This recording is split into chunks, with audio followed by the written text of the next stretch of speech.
NGO वापडाते, action वापडाते, lineman Iqbal Punjabi दे, जीना होगा मरना होगा। जो अॼु को एहतजाजी ने लेट के खिलाफ है असां सां सरासर जुल्म आहे। न रीडिंग करणु चवंदा न ही जॾहिं खां इकबाल पंजाबी आयो आहे 2018 खां वठी असां सां ही जुल्म हले थो।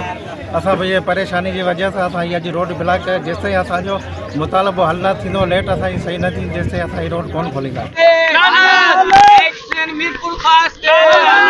असांजो जी इतिजाज है जो तव्हां ॾिसो था असां रोड बंद करे वेठा आहियूं, सिर्फ़ु लाइट जे करे बंद करे वेठा आहियूं। हीउ जेको इकबाल लाइनमैन आहे वो छा कंदो आहे, हर महीने में अची 2 खां 2.5 लाख रुपया हिकिड़े ॻोठ खां वसूल कंदो आहे। वसूल करण खां पोइ मथां एक्शन आहे उनखे 2-3 रुपया ई खाराए पाण में गॾु करे खाई वेंदा आहिनि। जॾहिं महीनो पूरो कोन थो थिए महीने खां अॻु में लाइट कटियो छॾे। हर महीने में 2-2 लाख रुपया 2.5 लाख रुपया वठियो वञे हिकु ॻोठ खां। सिर्फ़ु हीउ जेको लाइनमैन आहे सभु इहो किरदारु जेको आहे लाइनमैन जो आहे जेको हींअर तव्हां जांच कयो त नएब वारनि खे इहो ई रिक्वेस्ट कंदुसि हिनखे जांच करे हिनखे इंक्वायरी कयो वञे त हिन किथां पिरापटी ठाही आहे। एतिरो पिरापटी किथां आंदो आहे जेको हैदराबाद में किरोड़नि जा हिन जा बंगला आहिनि किथां आंदा आहिनि। हीअ सिर्फ़ु हिन ग़रीबनि जा आहिनि जिन ग़रीबनि जो लाइटूं कटियो उन खां 50-50 हज़ार वठियो वञे।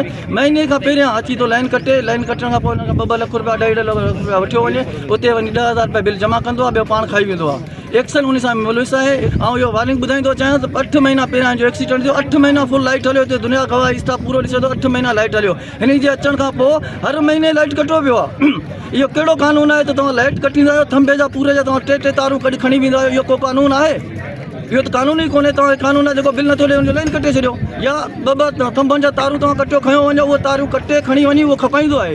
हीउ को तरीक़ो आहे? असां फिलपोर हिनखे चऊं था एक्शन वठनि, हिनखे हटायो वञे। हिनखे हटायो न वियो आहे असां एहतिजाज बि कंदासीं। इंशाअल्लाह हिन सबूतनि सां गॾु असां हाई कोर्ट में वेंदा।